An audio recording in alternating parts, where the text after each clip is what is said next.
बिस्मिल्लाहिर्रहमानिर्रहीम। अस्सलामुअलैकुम। मैं हूं आपका ट्यूटर ज़ीशान अशरफ और आप देख रहे हैं हमारा यूट्यूब चैनल ट्यूटर ऑनलाइन। उम्मीद है कि आप सब लोग खैरियत से होंगे। मैं आपको प्रोग्रामिंग फंडामेंटल के कोर्स के अंदर खुशामदीद कहता हूं। तो चलिए स्टार्ट करते हैं आज का लेक्चर। इस लेक्चर के अंदर मैं आपको रिलेशनल ऑपरेटर के मुतालिक तफसील से बताने वाला हूँ कि सी लैंग्वेज के अंदर रिलेशनल ऑपरेटर कौन कौन से हैं, उनको किस मकसद के लिए इस्तेमाल करते हैं और उनको इस्तेमाल करने के लिए कौन से सिंबल्स यूज करते हैं। In C language relational operators are used to comparison between two values. C language के अंदर रिलेशनल ऑपरेटर्स को दो वैल्यूज के दरमियान कंपैरिजन करने के लिए यूज करते हैं। दो वैल्यूज के दरमियान कंपैरिजन करके कोई ना कोई डिसीजन लेना होता है और इसको नॉर्मली इफ कंडीशन के साथ यूज करते हैं।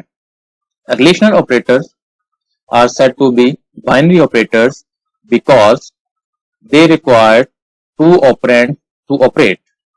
रिलेशनल ऑपरेटर्स को बाइनरी ऑपरेटर्स भी कहते हैं क्योंकि इसके अंदर दो ऑपरेंड की जरूरत होती है ऑपरेशन परफॉर्म करने के लिए। इसके अलावा भी कुछ वजूहात हैं जिसकी वजह से इसको बाइनरी ऑपरेटर्स कहते हैं।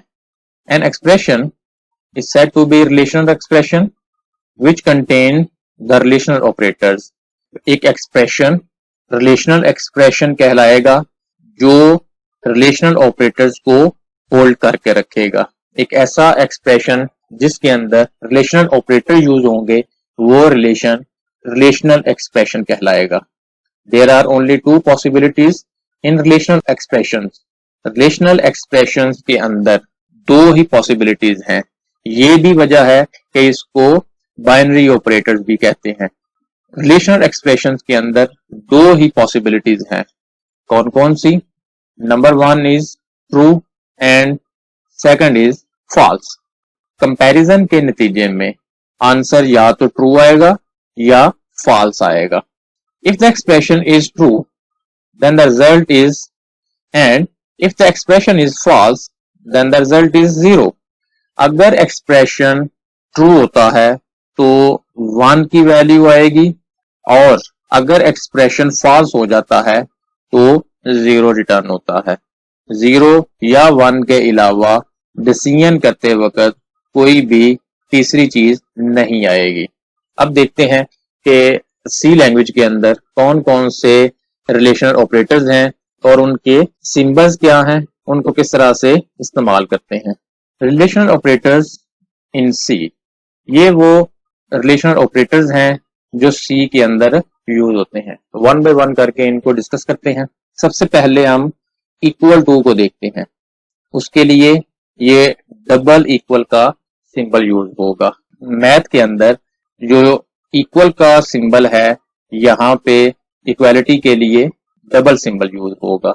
इक्वल का सिंबल दो वैल्यूज के दरमियान इक्वालिटी को चेक करने के लिए यूज होता है। मिसाल के तौर पे हमारे पास एक वैल्यू 5 है और दूसरी वैल्यू भी 5 है, तो हमने चेक करना है कि क्या 5 के इक्वल है, और अगर ये इक्वल है तो रिजल्ट में ट्रू आ जाएगा और अगर इक्वल नहीं है तो फिर रिजल्ट में फॉल्स आ जाएगा। जैसा कि कंडीशन अगर ये हो कि क्या 4 5 के इक्वल है तो 4 5 के इक्वल नहीं है, तो इस केस के अंदर कंडीशन फॉल्स हो जाएगी और आंसर हमें 0 मिलेगा। उसके बाद ग्रेटर देन का ऑपरेटर है। ग्रेटर देन के ऑपरेटर के लिए ये सिंबल यूज होता है और यहाँ पे एक्सप्रेशन इस तरह से लिखेंगे कि क्या 6 की वैल्यू 5 से बड़ी है। इस केस के अंदर आंसर ट्रू होगा क्योंकि 6 5 से बड़ा है, और अगर 6 5 से बड़ा नहीं है तो इसको इस तरह से भी लिख सकते हैं, क्या 5 6 से बड़ा है, तो 5 की वैल्यू 6 से बड़ी नहीं है तो ओवरऑल आंसर फॉल्स होगा।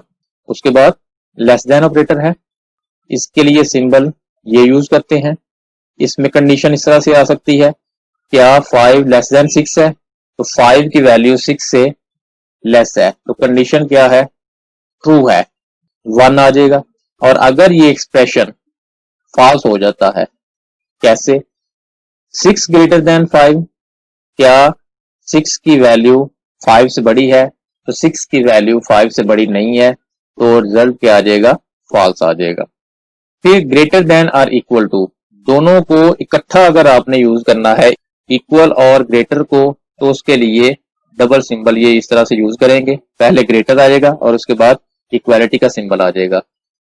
कंडीशन इस तरह से हो सकती है, 5 की वैल्यू 5 से बड़ी हो या इक्वल हो। तो इस केस के अंदर 5 के इक्वल है, तो कंडीशन ट्रू है। एक्सप्रेशन में डिसीजन क्या आएगा? वो 1 आ जाएगा। डिसीजन हुआ और हमारा जो आंसर है वो 1 हुआ। ये फॉल्स इस तरह से हो सकती है कि उसमें चेक किया जाए क्या 4 की वैल्यू 5 से बड़ी या उसके इक्वल है। तो 4 की वैल्यू 5 से छोटी है, ना उससे बड़ी है ना उसके इक्वल है, तो कंडीशन क्या होगी? फॉल्स होगी। उसके बाद less than or equal to, उसके लिए सिंबल आप ये यूज करेंगे, लेस का और इक्वल का मिला के। एक्सप्रेशन इस तरह से हो सकता है, क्या 5 की value less or equal to 6 है, तो 5 की वैल्यू 6 से छोटी है, तो एक्सप्रेशन क्या आ जाएगा? ट्रू हो गया। क्या 6 की वैल्यू 5 से लेस आर इक्वल है, तो 6 की वैल्यू 5 से ना तो छोटी है ना उसके बराबर है, तो एक्सप्रेशन क्या होगा? फॉल्स हो जाएगा। इसी तरीके से अगर आपने नॉट इक्वल टू कर चेक करना हो, तो उसके लिए नॉट के लिए ये सिंबल है और इक्वालिटी के लिए साथ सिंगल इक्वल ऑपरेटर आ जाएगा। एक्सप्रेशन इस तरह से बनेगा, 5 नॉट इक्वल टू 6, तो एक्सप्रेशन क्या है? ये ट्रू है, क्योंकि 5 6 के इक्वल नहीं है, 5 6 से छोटी है। फॉल्स इस तरह से हो सकता है अगर कंडीशन ये हो, क्या 5 नॉट इक्वल टू 5, हमें पता है कि 5 के इक्वल है। नॉट जब लगाते हैं तो वो उसकी वैल्यू को, उसके रिलेशन को निगेट कर देता है, उसकी नफी कर देता है। तो क्या 5 के इक्वल नहीं है? 5 के इक्वल है, तो ये कंडीशन क्या है?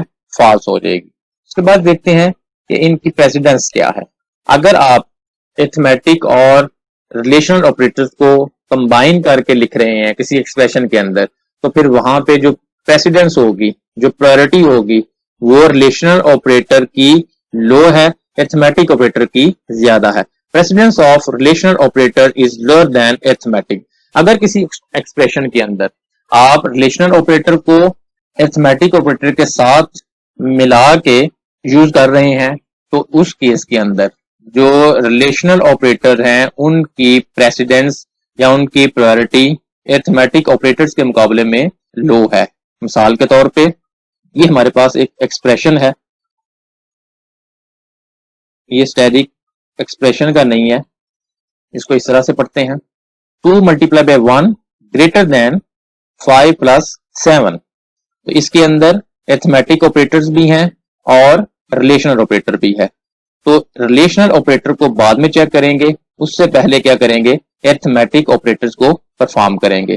तो अरिथमेटिक ऑपरेटर परफॉर्म हुआ, पहले 2 को 1 के साथ मल्टीप्लाई करेंगे तो आंसर 2 आ जाएगा। सिमिलरली 5 प्लस 7 12 आ जाएगा। अब 2 को कंपेयर करेंगे 12 के साथ और दरमियान में ऑपरेटर है ग्रेटर देन का, तो अब एक्सप्रेशन ये बनेगा, क्या 2 ग्रेटर देन 12 है, तो ये कंडीशन फॉल्स हो जाएगी, क्योंकि 2 की वैल्यू 12 से बड़ी नहीं है, छोटी है। तो इस तरह से आप लिटरल्स के साथ भी कंपैरिजन कर सकते हैं और आप वेरिएबल्स के साथ भी इनको कंपेयर कर सकते हैं। नोट, यहाँ पे ये नोट है, not is a logical operator. इसके अंदर ये जो नॉट का ऑपरेटर यूज हुआ है, ये रिलेशनल ऑपरेटर के साथ यूज तो करते हैं, लेकिन ये लॉजिकल ऑपरेटर है। आने वाले लेक्चर्स के अंदर हम डिटेल के साथ पढ़ेंगे कि लॉजिकल ऑपरेटर्स क्या होते हैं, कौन कौन से लॉजिकल ऑपरेटर हैं और उनके सिंबल्स क्या हैं और उनको किस तरह से यूज करते हैं। तो ये था रिलेशनल ऑपरेटर्स के मुतालिक तफसीली जायजा, कौन से रिलेशनल ऑपरेटर्स हैं, उनको यूज करने के लिए कौन से सिंबल यूज होते हैं और उनको किस तरह से यूज करते हैं। अगर आपका कोई क्वेश्चन है तो कमेंट सेक्शन के अंदर आप पूछ सकते हैं। अगर आपको हमारी ये वीडियो पसंद आई हो तो इसको लाइक करें, शेयर करें, कमेंट सेक्शन में अपनी राय का इजहार करें और अगर अभी तक आपने हमारे चैनल को सब्सक्राइब नहीं किया तो सब्सक्राइब के बटन पर क्लिक करके साथ घंटी के निशान को दबा दें ताकि हमारी आने वाली हर वीडियो का आपको फौरन पता चल जाए। अपना बहुत सारा ख्याल रखिएगा। अल्लाह हाफिज।